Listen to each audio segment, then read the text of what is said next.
Hello everyone. सबसे पहले तो आप सभी को हैप्पी दिवाली और मंगलमय दीपावली की बहुत सारी बधाई और शुभकामनाएं। दोस्तों, जब भी दिवाली आती है ना तो मुझे गोपाल दास नीरज की कुछ लाइनें याद आ जाती हैं और मन में यही आता है कि जब तक इंसान स्वयं अपने दिल में दया और करुणा की भावना लेकर दूसरों की सहायता करने के लिए तत्पर नहीं रहेगा, जब तक उसके मन में दूसरों को नष्ट करने का विचार आता रहेगा ना, तब तक तो दिवाली हो नहीं सकती है। गोपाल दास नीरज ने बहुत ही अच्छा लिखा था और ये लाइनें मुझे हर दिवाली पर याद आती हैं। सृजन है अधूरा अगर विश्व भर में कहीं भी किसी द्वार पर है उदासी, मनुष्यता नहीं पूर्ण तब तक बनेगी जब तक लहू के लिए भूमि प्यासी। चलेगा सदा नाश का खेल यूं ही भले ही दिवाली यहाँ रोज आए, जलाओ दिए पर रहे ध्यान इतना अंधेरा धरा पर कहीं रह न जाए। मगर दीप की दीप्ति से सिर्फ जग में, मगर दीप की दीप्ति से सिर्फ जग में नहीं मिट सका है धरा का अंधेरा। उतर क्यों न आए नखत सब नयन के, उतर क्यों न आए नखत सब नयन के नहीं कर सकेंगे हृदय में उजेरा। कटेंगे तभी यह अंधेरे घिरे अब स्वयं धर मनुज दीप का रूप आए। कटेंगे तभी यह अंधेरे घिरे अब स्वयं धर मनुज दीप का रूप आए। जलाओ दिए पर रहे ध्यान इतना अंधेरा धरा पर कहीं रह न जाए। तो दोस्तों, ये भावना हमारे मन में होनी चाहिए और बेहतर है ना कि हम अपनी खुशियों के साथ साथ दूसरे की खुशियों का भी ख्याल रखें। हो सकता है कि आपके एक पटाखे दिला देने से, कुछ दिए दिला देने से, कुछ मोमबत्तियाँ दिला देने से अगर जो इसे ख़रीद नहीं पा रहा है वो खुश हो सके, तो दीपावली का एक अंश हमें दान भी कर देना चाहिए। तो फ्रेंड्स, आइए शुरू करते हैं आज यानी कि दीपावली के दिन यानी कि 20 अक्टूबर के दैनिक रोजगार समाचार। और एक अच्छी खबर है आप लोगों के लिए। पहले तो बात करते हैं सीटीटी नोटिफिकेशन के बारे में और केवीएस और एनवीएस नोटिफिकेशन के बारे में। देन आफ्टर एक गुड न्यूज़ है। देखो, अगर आपने बीएड किया है, नहीं किया है, कोई टेंशन वाली बात नहीं है, लेकिन एक बहुत ही शानदार जॉब मिलने वाली है आपको। रेलवे में ग्रेजुएट हो, नॉन ग्रेजुएट हो, सभी के लिए यहाँ पर बहुत ही शानदार वैकेंसी आ रही है। इस पर चर्चा करेंगे, लेकिन पहले आपको बता दें सीटीईटी के नोटिफिकेशन को लेकर बहुत सारे एस्पिरेंट काफ़ी परेशान हैं, तनाव में चल रहे हैं और कई बार तो ट्वीट करके भी, यानी कि जिसको अब आप लोग यक्स कहते हैं ना, यक्स के माध्यम से भी अभ्यर्थी अपनी मांग रख रहे हैं कि भैया सीटेट का जो नोटिफिकेशन है वो अतिशीघ्र जारी कर दिया जाए। सीटेट के लिए अभ्यर्थी काफ़ी व्यग्र हैं। यूपी में भी अब टीटी कंपलसरी है, जो कि जनवरी में पहले परीक्षा होनी थी, लेकिन अभी अध्यक्ष महोदय आए नहीं हैं। अध्यक्ष महोदय आ जाएंगे, देन आफ्टर ही तय हो पाएगा कि यूपी टीटी की परीक्षा कब होगी।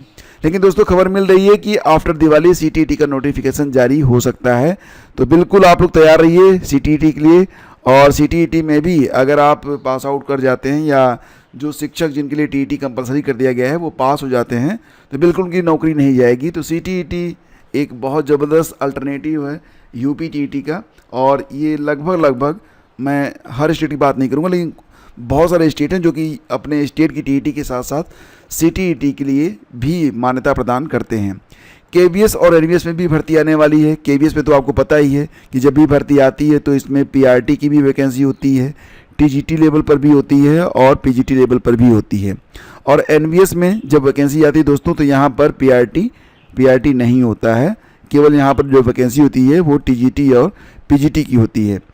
तो ये सारी वैकेंसीज आपको नवंबर में देखने को मिल जाएंगी। ये पूरी संभावना है कि नवंबर 2025 तक आपको सीटेट, केवीएस और एनवीएस की वैकेंसी देखने को मिल जाएगी। जिन लोगों ने दिल्ली अधीनस्थ सेवा चयन बोर्ड यानी कि DSSB टीजीटी में आवेदन नहीं किया है, वो लोग अभी आवेदन कर सकते हैं, उनके लिए समय बचा हुआ है।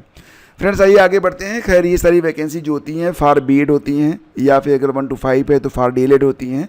लेकिन अगर आपके पास बीएड और डीएलएड नहीं है तो भी आपके पास अवसर है। ऐसा नहीं है कि सिर्फ बीएड और डीएलएड वाले ही नौकरी करेंगे। बहुत ही शानदार जॉब होती है इंडियन रेलवेज़ की। और जो लोग यहाँ पर जॉब करते हैं दोस्तों ना, वो रियली बहुत मिस करते हैं। और मेरे भी घर खानदान में कुछ लोग रेलवे में रह चुके हैं, कुछ लोग अभी भी हैं। तो मुझे पता है कि रेलवे की जॉब बहुत ही सेटिस्फाइंग होती है और बहुत इज्जत भी मिलती है समाज में, ठीक है। और जो सैलरी वगैरह होती है, लेकिन सुविधाएं बहुत मिलती हैं। स्पेशल हॉस्पिटल होते हैं रेलवे के अपने, और भी तमाम सुविधाएं मिलती हैं। फिलहाल देखा जाए तो जो ये इंडिकेटिव नोटिस है, यानी कि ये अभी डिटेल नोटिस नहीं आई है, डिटेल नोटिस आज आ जाएगी। लेकिन आपको बहुत सारी जानकारियाँ यहाँ पर मिल रही हैं, जैसे कि यहाँ पर ग्रेजुएट और नॉन ग्रेजुएट, अगर आप केवल इंटर पास हैं तो आप विज्ञापन संख्या 7/2025 पर आवेदन कर सकते हैं। अगर आप ग्रेजुएट हैं तो आप 6/2025 और 7/2025 यानी ग्रेजुएट और नॉन ग्रेजुएट दोनों पदों पर आवेदन कर सकते हैं।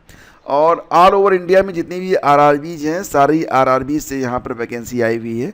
ऐसा नहीं है कि मतलब सिर्फ एक आरआरबी है, सारी आरआरबी में यहाँ पर वैकेंसी आई हुई है। जहाँ पर भी आपको ज़्यादा पद मिले आप आवेदन कर दीजिएगा। या फिर अगर आपको लोकेशन बेस्ड पसंद है कि भैया हम जॉब करेंगे अपने ही घर के करीब में, तो आप ये भी विकल्प यहाँ पर चुन सकते हैं।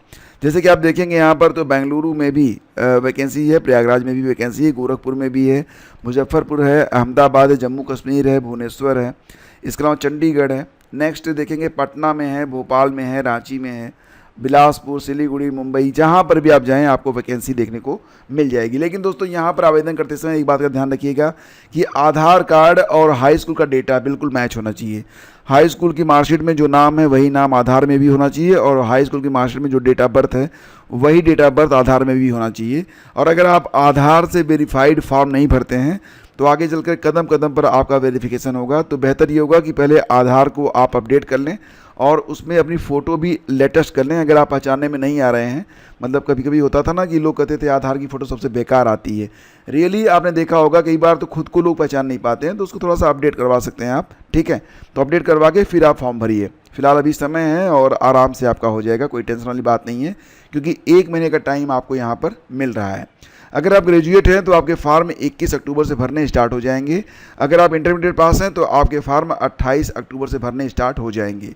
डेट 1 महीने की है। जो लोग स्नातक हैं वो 21 से लेकर 20 नवंबर तक, 21 अक्टूबर से लेकर 20 नवंबर तक अपने फॉर्म भर सकते हैं। और जो इंटरमीडिएट हैं वो 28 अक्टूबर से लेकर 27 नवंबर तक अपने फॉर्म भर सकते हैं। कौन कौन से पद हैं आइए बताते हैं आपको। जैसे कि फ्रेंड्स अगर आप बात करते हैं जो लोग स्नातक हैं, ग्रेजुएट लेवल हैं, उनके लिए वैकेंसीज कौन कौन सी हैं। तो पहले तो ये है कि चीफ कमर्शियल कम टिकट सुपरवाइज़र यानी कि सीनियर टीटीई जिसे आप कहते हैं वो वाली पोस्ट है। शानदार पोस्ट, आपको पता ही है, मस्त एसी में लोग चलते हैं, बढ़िया सीट मिलती है, कायदे की नौकरी है, इज्जत भी है। ठीक है, इसके अलावा स्टेशन मास्टर की वैकेंसी है, गुड्स ट्रेन मैनेजर की वैकेंसी है, जूनियर अकाउंटेंट असिस्टेंट कम टाइपिस्ट की भी वैकेंसी है, सीनियर क्लर्क कम टाइपिस्ट की वैकेंसी है। ये सारे पद जो हैं वो स्नातक के लिए हैं। किसी भी विधा में स्नातक हो आप अप्लाई कर सकते हैं। ठीक है, सैलरी भी बहुत शानदार रहेगी। जैसे कि चीफ कमर्शियल कम टिकट सुपरवाइज़र और स्टेशन मास्टर को इनिशियल पे रहेगा 35,400 रुपये, और बाकी goods train manager, junior accountant assistant और सीनियर क्लर्क के 29,200 रुपये। बस इतनी सीमित नहीं है, सैलरी ज़्यादा रहती है, लगभग 1.5 गुना या 2 गुना भी मिलती है आपको इन हैंड। ठीक है, और देखो दोस्तों यहाँ पर जो उम्र सीमा है वो 18 से 33 साल है। अगर आप ओबीसी हैं तो 3 साल और ऐड कर लेना, 18 से 36 साल हो जाएगा। अगर आप SC ST हैं तो फिर 5 साल इसमें ऐड कर लेना, 18 से 38 साल तक आप आवेदन कर सकते हैं। वैकेंसी कितनी रहने वाली है तो सभी को जोड़ के लगभग 5800 प्लस वैकेंसी आपको मिलेगी। वहीं पर दोस्तों अगर आप इंटरमीडिएट हैं तो 3050 वैकेंसी आपको मिलने वाली है। उम्र सीमा वही है 18 से 30 साल, ओबीसी के लिए 18 से 33 और SC ST के लिए 18 से 35 साल तक। और यहाँ पर ट्रैफिक असिस्टेंट का पद है, कमर्शियल कम टिकट क्लर्क का पद है, अकाउंट क्लर्क कम टाइपिस्ट का पद है और जूनियर क्लर्क का पद है। ठीक है, तो इस प्रकार से बहुत सारी वैकेंसीज हैं, बहुत सारे अवसर हैं आपके पास, और इसके लिए आपको सिर्फ स्नातक होना है। नो BEd, नो DLEd, कोई झंझट नहीं, नो TET। ठीक है, तो बिल्कुल आवेदन जरूर करिएगा। अगर आप यहाँ पर एलिजिबिलिटी आपकी है, उम्र सीमा आपको अलाउ कर रही है तो आवेदन जरूर करिएगा। मेरे कहने से ये बहुत ही शानदार नौकरी है दोस्तों, अगर लग गई ना तो ज़िंदगी बदल जाएगी यकीनन। ठीक है, फिलहाल अभी आवेदन स्टार्ट होंगे तो मैं आपको इसके बारे में फिर से अपडेट दूंगा, और डिटेल में नोटिफिकेशन आने दीजिए, उस पर भी एक वीडियो आपके लिए मैं उपलब्ध करवा दूंगा। फ्रेंड्स आगे बढ़ें तो कोर्ट ने शिक्षक भर्ती कार्यप्रणाली का उत्तर प्रदेश शिक्षक चयन आयोग से ब्यौरा मांगा है। एग्जैक्टली बात यहाँ पर ये है ना कि सरकार भले ही कह रही है कि उसके पास सरप्लस टीचर जा रहे हैं, या फिर उनका जो आंकड़ा है वो बिल्कुल परफेक्ट बैठ रहा है कि भैया हमारे पास जो हैं वो 30 पर भी शिक्षक हैं, 35 पर भी शिक्षक हैं। ठीक है, लेकिन एग्जैक्टली बात ये है कि कुछ कॉलेज तो इस प्रकार से भी चल रहे हैं कि मतलब स्थिति ये बन रही है वहाँ पर ना कि जो बच्चे हैं उनको पढ़ाने के लिए कोई नहीं है, यहाँ तक कि स्कूल में मतलब क्लर्क तक नहीं है। कुछ ऐसा ही एक मामला इलाहाबाद हाई कोर्ट में आया है, और यहाँ पर आप देखेंगे तो प्राथमिक जूनियर हाई स्कूल और इंटरमीडिएट उच्च शिक्षा स्तर की भर्ती कार्यप्रणाली का ब्यौरा मांगा गया है कोर्ट के द्वारा। यह आदेश न्यायमूर्ति प्रवीण कुमार की एकल पीठ ने बाबा श्रीपति सरजू प्रसाद जूनियर हाई स्कूल के माध्यम से प्रयागराज निवासी गिरिराज कुमारी की ओर से ये जो याचिका है उसको दाखिल किया है। मामला क्या है? मामला ये है कि याची संस्थान ने याचिका के माध्यम से विद्यालय में शिक्षकों की भर्ती करने की मांग की है। कहा है कि विद्यालय में 4 पद हैं और एक भी शिक्षक की तैनाती नहीं है, क्लर्क के भी पद खाली हैं। तो फिलहाल तो यहाँ पर बेसिक शिक्षा अधिकारी को कानून के तहत शिक्षक या अन्य कर्मचारी के चयन और नियुक्ति की अनुमति देने का कोई अधिकार है या नहीं, ये बात भी स्पष्ट करने को कहा गया है। कोर्ट ने आयोग के अध्यक्ष को शिक्षकों के चयन के संबंध में आयोग के कामकाज का ब्यौरा प्रस्तुत करने का निर्देश दिया है और ये भी कहा है कि आप ये बताइए कि बीएससी जो होते हैं, बेसिक शिक्षा अधिकारी जो होते हैं, वो शिक्षक या फिर मतलब अगर इस प्रकार की स्थिति है तो वो जो है शिक्षकों की या फिर कर्मचारियों की भर्ती करने का आदेश दे सकते हैं कि नहीं दे सकते हैं। अगली सुनवाई 28 अक्टूबर को होने वाली है। ये स्थिति बन रही है। फिर भी जो है अभी तो आपको पता ही है कि यूपी टीजीटी की परीक्षा में भी अब संदेह है। रक्षा मंत्री से टीईटी से राहत दिलाने की मांग, तो यहाँ पर जो भी लोग हैं जैसे यानी कि ऐसे शिक्षक जो टेट पास नहीं हैं और कोर्ट के आदेश के बाद बाध्य हो गए हैं कि अगर वो टेट नहीं पास करते हैं तो नौकरी उनकी जा सकती है। तो अब फिलहाल तैयारी भी चल रही है उनकी और प्रयास भी चल रहा है कि भैया टीईटी से किसी प्रकार से राहत मिल जाए, पुरानी पेंशन भी उनको मिल जाए। तो सारी बातें हैं और यहाँ पर रक्षा मंत्री से भी ये टीम जाके मिली है और इनको आश्वस्त भी किया गया है कि आपकी बात को रखा जाएगा। और नेक्स्ट दोस्तों एक खबर और भी यहाँ पर आ रही है कि सोशल मीडिया की लत से देखो एग्जैक्टली ना आप खुद डिसाइड करना कि जब आप पढ़ाई करते हो तो जहाँ तक आप पढ़ाई करते हो वहाँ तक तो ठीक है। कहीं ऐसा तो नहीं है कि बेमतलब की रील को स्क्रॉल करने में, बेमतलब की पोस्ट पर रिएक्शन देने में, किसी पॉलिटिकल पोस्ट पर आप मतलब डिस्कशन करने में आपका समय ज़ाया हो जाता है। तो बस उतना ही प्रयास करिए। मतलब रील तो बिल्कुल बहुत ही आकर्षक लगता है। जैसे ही आप फेसबुक स्क्रॉल करते करते रील पे पहुंचते हैं, कोई एक सीन आपको दिखाई देता है, आप मजबूर हो जाते हैं चलो यार देखें इसमें क्या है। बस आपने क्लिक किया, एक क्लिक किया, उसके बाद फिर सीरीज स्टार्ट हो जाती है, नेक्स्ट नेक्स्ट नेक्स्ट, और कब आपके आधे घंटे, 1 घंटे, 2 घंटे निकल जाएंगे आपको पता चलेगा। तो रील से तो दूर रहिए आप लोग। अगर आप स्टडी कर रहे हैं तो केवल स्टडी करिए और बेहतर होगा कि आप जो कुछ भी पढ़ते हैं ना उसके डायरेक्ट लिंक आप अपना शेयर करके रखिए अपने व्हाट्सएप पर, ताकि आप डायरेक्टली अपने लिंक पर पहुंच सकें। ठीक है, और जितना दूर रहेंगे, जितना समय स्टडी को देंगे, उतना ही बेहतर रहेगा आप सभी लोगों के लिए। फ्रेंड्स फिलहाल आज दीपावली है और दीपावली के लिए 40% का डिस्काउंट आपको आज भी मिल रहा है। ये डिस्काउंट दोस्तों क्योंकि बहुत हैवी डिस्काउंट है तो आपको केवल कल दिया गया और आज मिलेगा। ये दीपावली खुश ऑफर है जिसमें आप भी खुश रहेंगे, आपका फ्यूचर भी, आपका भविष्य भी खुश रहेगा। तो इसमें क्या मिलेगा आपको? एलटी ग्रेड जैसी प्रवक्ता, जीडीसी वगैरह के लिए जो लोग भी तैयारी कर रहे हैं तो जीएस के अंतर्गत एक बहुत ही इंपॉर्टेंट उनका पोर्शन होता है करंट अफेयर। तो हम करंट अफेयर के अंतर्गत जो ये यहाँ पर नोट्स हमने तैयार किया है, तो ये नोट्स का पहला भाग है जिसमें जनवरी से जून तक सारे पॉइंट्स कवर किए गए हैं। तो ये सारे पॉइंट्स आपको आज 40% डिस्काउंट पर उपलब्ध करवाए जा रहे हैं। और जितने भी लोगों ने दोस्तों इसको लिया है ना, सभी की राय जो है बहुत ही सकारात्मक रही है। बहुत ही शानदार तरीके से पीडीएफ तैयार की गई है। वजह ये होती है कि मार्केट में जो किताबें उपलब्ध होती हैं उन किताबों में दिक्कत ये होती है कि उनको पढ़ते समय ना आपको समझ में नहीं आता है कि क्या लिखा गया है। भाषा बहुत कठिन होती है, बहुत सारी चीज़ें अनावश्यक रहती हैं, तो वो सारी चीज़ें यहाँ पर आपको नहीं मिलेंगी। आप बहुत ही अच्छे तरीके से स्टडी कर सकते हैं और रोज़ चाय पीते समय आधे घंटे, रात को डिनर के समय आधे घंटे पढ़िए और मैं आपको यकीन दिलाता हूँ कि करंट अफेयर में आपको कोई दिक्कत नहीं आने वाली है। दोस्तों इसके अलावा मैंने आप लोगों के लिए एक पेड ग्रुप भी तैयार कर दिया है एलटी ग्रेड के लिए।